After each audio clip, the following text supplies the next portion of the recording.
Hello everyone, welcome back. So, we are done with formula based calculation. Today we will learn about something new condition. This will be condition number 4 and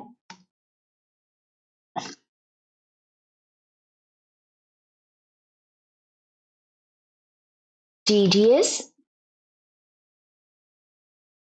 We will see how TDS is calculated on accumulation basis. What does it mean? First, let me explain you. Sometimes it does happen that uh, the base amount or the invoice amount gets accumulated, whether it could be monthly,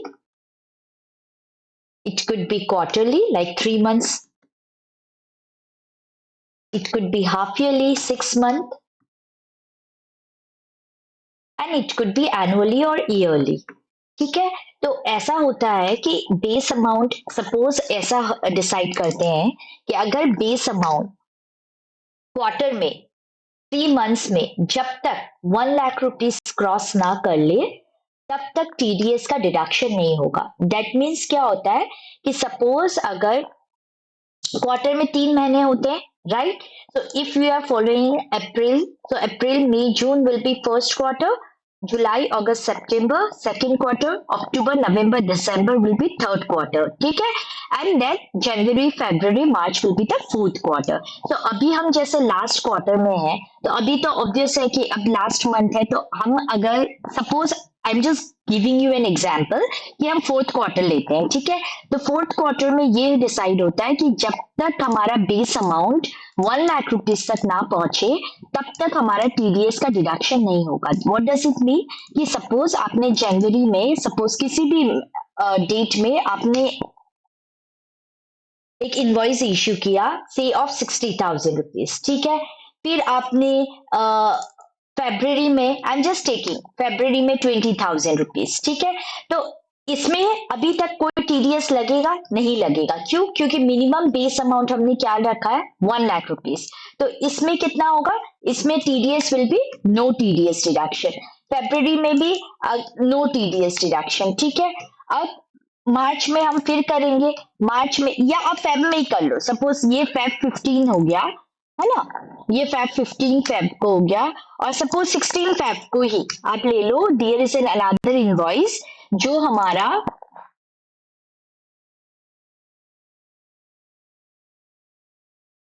16 Feb को ही एक और invoice है जो हमारा से for example 10,000 का है. तो अभी भी हमने क्रॉस नहीं किया. 60 plus 20 will be 80, 80, 80 plus 10 will be 90. Still 1 lakh नहीं हुआ, तो इसमें भी नो टीडीएस डिडक्शन. ठीक है, अब सपोज हम फेब्रवरी, अब हम मार्च में आ गए और से 30th मार्च में हमने वापस से 20,000 कर लिया. ठीक है, तो now it is crossed 1 lakh rupees, right? 60 plus 20 80, 90, 90 and plus 20 1,10,000. ठीक है, 11 लाख रुपीज हो गया. तो अब टीडीएस का डिडक्शन होना स्टार्ट होगा. एंड टीडीएस फिर किसमें डिडक्ट होगा, टोटल 11 लाख. मतलब जैसे ही हम ये बेस अमाउंट को क्रॉस करेंगे ना, तो वो जो टोटल अमाउंट है ना, अभी तक का टोटल अमाउंट हमारा कितना है, अभी तक का हमारा टोटल अमाउंट कितना हो गया, 11 लाख रुपीज. तो TDS will be deducted on what, 11 lakh rupees. Clear है? 11 लाख रुपीज. अब नेक्स्ट टाइम आप कभी भी करो, चाहे आप फिर भी मार्च 31st को वापस से करोगे, अगर 10,000 रुपीज ही करते हो या 1,000 रुपीज ही करते हो, I am just giving an example, तो भी टीडीएस का डिडक्शन होगा. क्यों? क्योंकि एक बार टीडीएस लग जाने के बाद अब नेक्स्ट टाइम आप जितने भी अमाउंट का करो, चाहे वो 1,000 हो, 500 हो, वो उसमें टीडीएस 10% डिडक्शन हो गई. प्रैक्टिकली हम अभी समझेंगे. So this what do we mean by TDS on accumulation basis. ठीक है, फिलहाल मैंने आपको क्वार्टरली का बता दिया है, बट अभी because we are on the last month, तो मैं मंथली का ही आप लोग को एक शो कर देती हूँ कि अगर बेस अमाउंट हमारा 1 लाख रुपीज हम रखते हैं, से I am taking an example, तो मंथली बेसिस पे कैसे होगा, चलो देखते हैं. ठीक है, समझ में आ गया concept? Now come to एसिटी.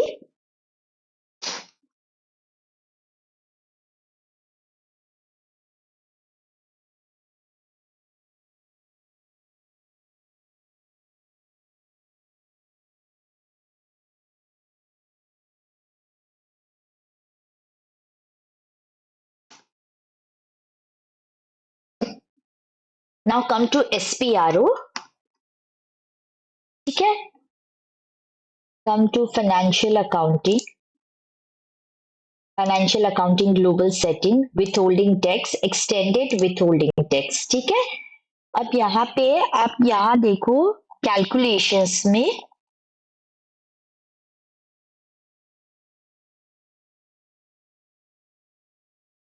Text type में आप आओ and can you see define withholding text type for invoice posting. आप यहाँ पे आओ, गिव योर कंट्री, अपना क्या है, ZE है।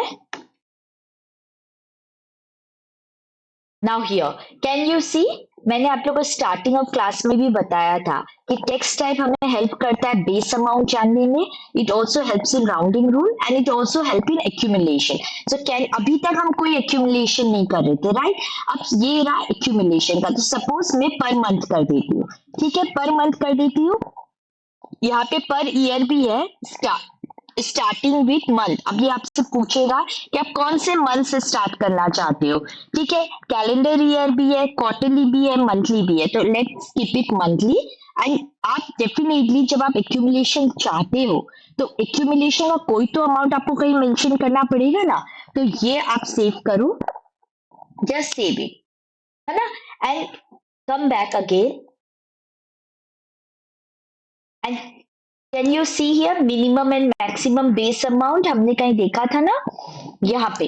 हाँ, यहाँ पे आप टेक्स्ट कोड में आओ and here we will mention the accumulation amount, ठीक है। यहाँ पे आप लिखोगे मिनिमम बेस अमाउंट में, तो मिनिमम बेस अमाउंट हम चाहते हैं 1,00,000 रुपीज हो, ठीक है। जस्ट कंट्रोल एस, बस इतनी सी सेटिंग्स हमें करनी है इसमें। Now what we will do, we will post 3 to 4 invoices until we exceed 1,00,000 rupees, ठीक है। तो एक चीज मीनवाइल मैं आप लोग को और एक चीज दिखाती हूँ। पहले आप ये देखो, पहला एक इनवॉइस चलो पोस्ट करते हैं। Let the first invoice be of कोई से भी डेट का, आज का ले लो, पास्ट डेट का भी आप ले सकते हो, आप चाहो तो 18/12 या आप फ्यूचर डेट का ले लेना, कोई वो प्रॉब्लम नहीं है, ठीक है। ये हो गया अमाउंट, से फॉर एग्जाम्पल मैं इसमें 60,000 लेती हूँ, 60,000 हो गया, 4,004, 60,000, just press enter, simulate. Definitely कोई टीडीएस डिडक्शन होना नहीं है अभी, क्योंकि मैंने मिनिमम बेस अमाउंट कितना लिखा है, 1,00,000 rupees. Just post it, post हो गया। अगेन 7,001 करो। अब सपोज मैं कल की डेट ले लेती हूँ, ठीक है, फ्यूचर डेट ले लेती हूँ, बिकॉज मुझे आप लोग को दिखाना है कि इन ए मंथ अगर 3-4 इनवॉइस में पोस्ट करती हूँ तो एक्यूमुलेशन कैसे वर्क करता है। अब सपोज यार 30,000 लिख लेती हूँ, 30,000, सिमुलेट, ये भी पोस्ट हो जाएगा बिकॉज कोई टीडीएस अभी भी नहीं कटेगा, ठीक है। अब आप देखना एक चीज, मुझे साथ ही मैं एक्सप्लेन करते वक्त ही समझाना चाह रही हूँ, इसलिए। अब सपोज मैं वापस से 21 ले लेती हूँ, आप कुछ भी ले लो, मैं 21 ले लेती हूँ, ज्यादा फ्यूचर में नहीं जा रही हूँ बिकॉज अभी वो डेट आया ही नहीं है, बस आप लोगों को समझाने के लिए मुझे करना पड़ रहा है। और इस टाइम में 10,000 रुपीज लेती हूँ, ठीक है, 10,000। अब आप देखना, सिमुलेट करो, can you see here withholding tax amount exceed the customer and vendor line item amount 001। इसका क्या मतलब है, अब आप देखो, यही मुझे दिखाना भी था क्योंकि करते करते ही समझा पाऊंगी तो इजी होगा मेरे लिए। देखो मैंने फर्स्ट इनवॉइस पोस्ट किया, ठीक है, कितने का था, 60,000 रुपीज का, करेक्ट। मैंने सेकेंड इनवॉइस पोस्ट किया, कितने का था, 30,000 रुपीज का, ठीक है। मैंने थर्ड इनवॉइस पोस्ट किया, और कितने का था 10,000 रुपीज का। अब आप और मिनिमम मैंने क्या रखा है, मिनिमम बेस अमाउंट 1 लाख होना चाहिए। ये 1 लाख तो पहुंच गया, नो डाउट इन दैट। अब आप मुझे ये बताओ, ये इसलिए एरर बताया क्योंकि 1 लाख का टीडीएस अमाउंट कितना होगा, 1 लाख का 10% अगर टीडीएस है हमारा तो। एंड वन मोर थिंग, क्या मैंने फॉर्मूला से सही किया था क्या उसको, अमाउंट को?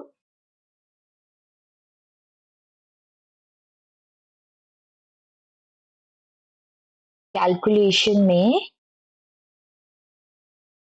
Define withholding tax code, last time मैंने आप लोग को फॉर्मूला एक्सप्लेन किया था, राइट? तो I have to uncheck it. ये अनचेक कर देते हैं बिकॉज अब फॉर्मूला का कॉन्सेप्ट खत्म हो गया। 10% टीडीएस है। तो अभी क्या हो रहा है, ये जो एरर है इसका ये मतलब है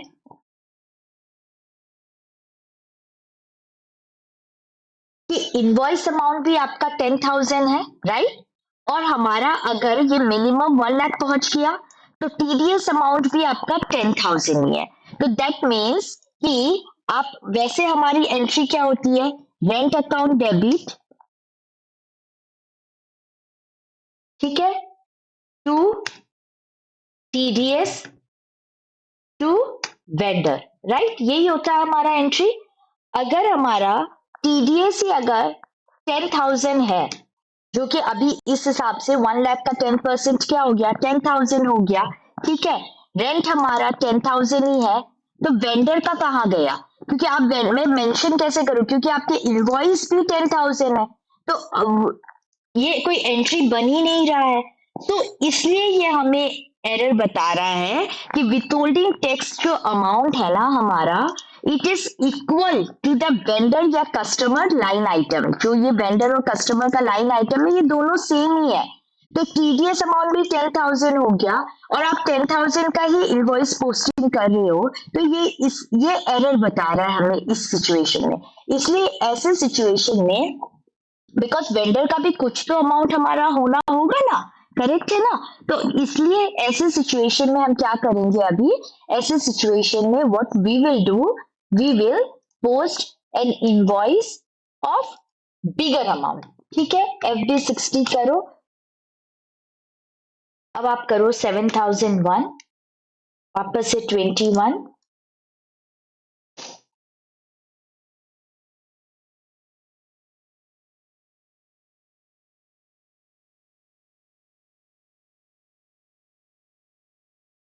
क्योंकि और एक चीज याद रखना, ये इसलिए बोल रहा है क्योंकि ये लेगा टोटल में ही कैलकुलेट करेगा। तो टोटल में जो भी टीडीएस अमाउंट होगा, फिर वो इस इनवॉइस अमाउंट से, जो 10,000 का इनवॉइस अमाउंट है, उससे ही डिडक्ट होकर रिमेनिंग वेंडर को मिला जाएगा। लेकिन इस सिचुएशन में हमारा टोटल 1 लाख है, 1 लाख का 10% will be 10,000 rupees. TDS amount तो हो गया, इनवॉइस अमाउंट हमारा 10,000 है, तो क्या चीज हम डिडक्ट करें जो वेंडर को मिले? तो यहाँ पे वेंडर के लिए कुछ बचा ही नहीं, इसलिए वो एरर बता रहा है। अगर हम इसमें थोड़ा सा भी ऊपर कर देते, से अगर हम 11,000 रुपीज ले लेते हैं, तो देखते हैं क्या होता है, ठीक है। 4,004, 11,000 रुपीज हो गया, ठीक है। Just press enter and this time TDS should be deducted, क्योंकि हम कहा, अगर आप देखो यहाँ पे, तो अगर 60,000 है, 11,000 यहाँ पहुंच गए, तो टोटल कितना हो गया हमारा, टोटल अमाउंटिंग टू रुपीज 1,01,000, ठीक है। ये अमाउंट आ रहा है और इसका अब हम लेंगे 10%, तो इसका 10% हमारा क्या हो जाएगा, will be equals to how much rupees, ये। तो अब एंट्री क्या होगा, टीडीएस तो हमारा ये हो गया 10,100, है ना। रेंट अमाउंट हमारा कितना था, rent amount will be what, invoice amount only 11,000 rupees, 11,000 rupees. And इसमें जो डिडक्शन करके जो बचेगा, which is what, 900 rupees will be paid to the vendor. Now see this will be the entry. अगर आप देखो, जस्ट सिमुलेट इट,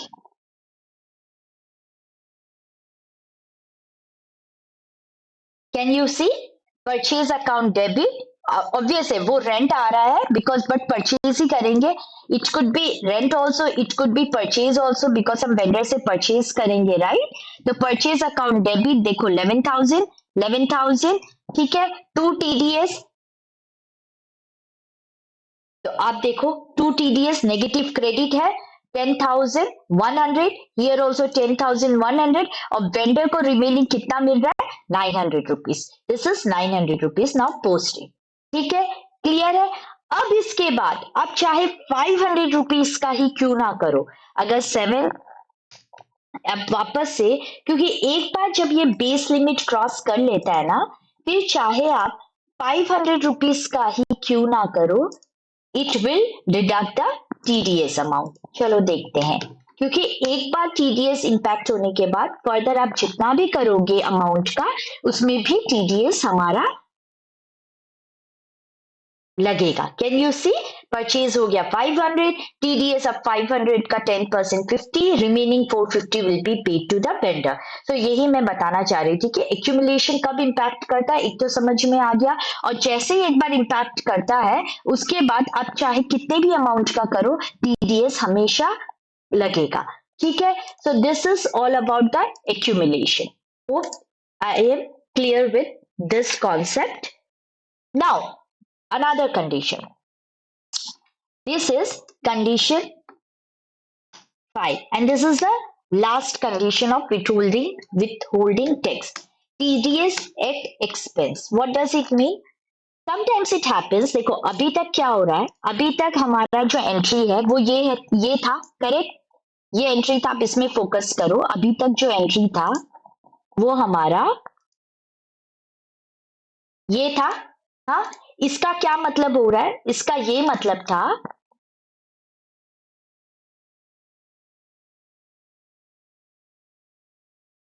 हाँ, इसका क्या मतलब था कि वेंडर अगर हम कोई चीज परचेज करें 11,000 रुपया का, तो 10,100 रुपीज तो गवर्नमेंट को वेंडर खुद पे कर रहा है, राइट. और वेंडर के पास कितना जा रहा है 900 रुपीज. तो अभी तक हम जो समझ रहे थे, तो वेंडर खुद बेयर कर रहा था TDS अमाउंट एंड उसके पैसे से कट के गवर्नमेंट को जा रहा था.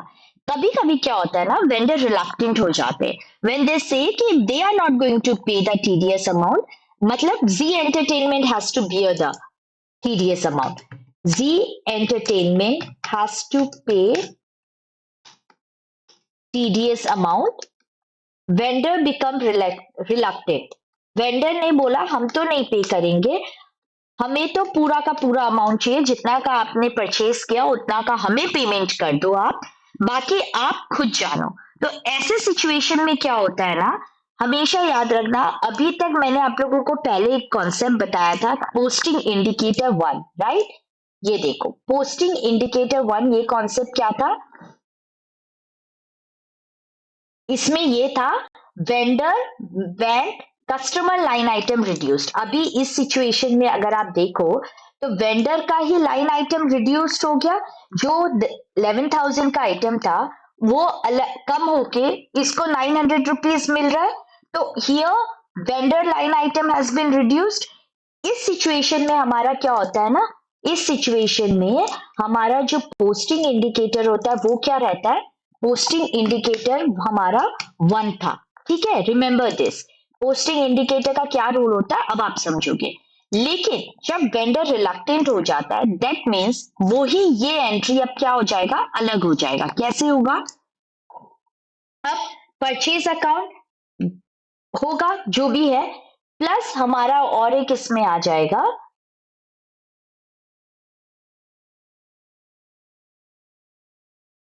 अब जो वेंडर पे कर रहा था वो अब हमें पे करना है.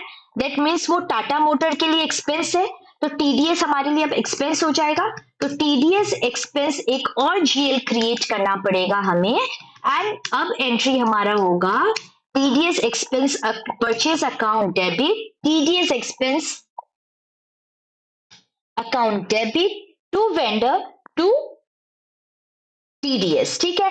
अब आप ये समझो जो 1,000 रुपया का था वेंडर को भी 1000 रुपया ही चाहिए, और जो टीडीएस का 10% कटेगा 100 रुपीज, वो अब हमारा जी एंटरटेनमेंट को पे करना पड़ेगा। तो जी एंटरटेनमेंट के लिए क्या हो गया, एक्सपेंस हो गया। ठीक है, तो अब ये जहां पे ऐसे सिचुएशन आ जाए तो क्या करना होता है, चलो देखते हैं। फर्स्ट क्या होगा, डेफिनेटली अब टीडीएस एक एक्सपेंस हो गया, तो हमें एक टीडीएस का जीएल क्रिएट करना पड़ेगा। ठीक है, तो कम FS00 एक्सपेंस में आप आओ and just copy this only 4005. ठीक है, 4005 and this will be what, TDS expense. ठीक है, definitely a GL has to be created.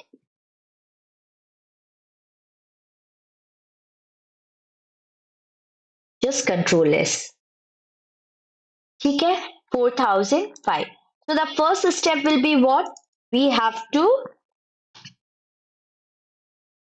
create a separate TDS expense GL account. ठीक है, कहां पे करोगे, FS00 में। फाइन, सेकेंड चीज क्या है, डेफिनेटली द पोस्टिंग इंडिकेटर। ऐसे सिचुएशन में अब क्या होता है ना, जो पोस्टिंग इंडिकेटर अब हमारा 1 था अभी तक, अब वो 1 को चेंज करना होगा किसमें, 3 में।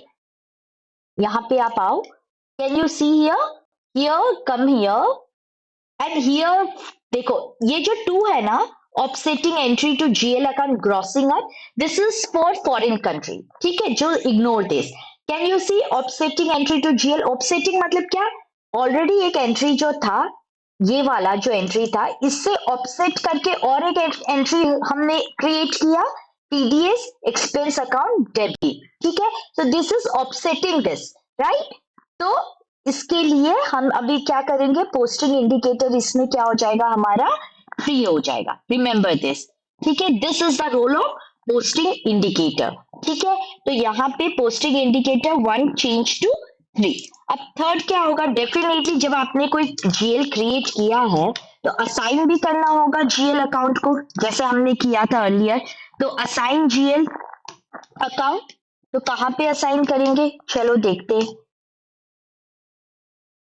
ठीक है, आप इधर आओ, इधर आओ। ठीक है, come back.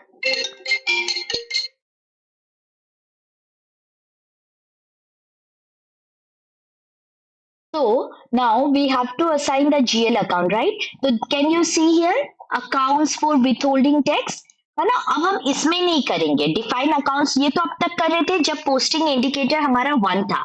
If you see, can you see here account for withholding tax offsetting entry, हमने उस वक्त भी पढ़ा था ऑफसेटिंग एंट्री। तो आप इसमें आओ, जस्ट प्रेस एंटर।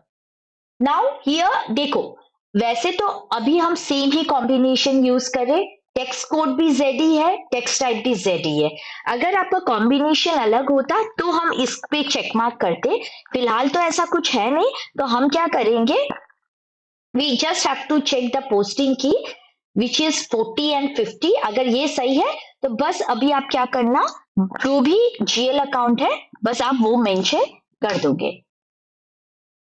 तो क्या है, 4005 है, जस्ट मेंशन इट। ठीक है, अगर हमारा टेक्स्ट टाइप या टेक्स्ट कोड का कॉम्बिनेशन अलग होता तो डेफिनेटली हम फिर वो कॉम्बिनेशन भी मेंशन करते, बट हम तो एक ही यूज कर रहे हैं, तो बस आपको जीएल अकाउंट मेंशन करना है। क्लियर है, तो done with this. Now let's see how it works. अब चलो एक पोस्टिंग करके देख लेते हैं। ठीक है, /NFB 60 7001 1000 ही लेते हैं, चलो 4004 1000 and just press enter. Simulate it, press enter. And can you see here purchase account debit, ठीक है, to vendor account, जो मैंने एंट्री यहाँ पे लिखा था purchase account 1000 can you see? Purchase account 1000, फिर TDS expense account 100, TDS expense account 100, to vendor and to TDS payment. और ये कैसे हुआ? ये हुआ through posting indicator. So posting indicator plays a very important role. ठीक है? So if somebody asks you what is the use of posting indicator, first thing remember posting indicator is used in both direct and indirect tax. ठीक है? ये posting indicator हम विथहोल्डिंग tax में तो पढ़ ही रहे हैं. ठीक है? लेकिन आप एक फ्यूचर में हम और एक पढ़ेंगे, वहां पे भी आप इस पोस्टिंग इंडिकेटर का देखोगे. ठीक है? So this is used in both direct and indirect tax. Posting indicator का रोल क्या होता है? Whether TDS will be adjusted from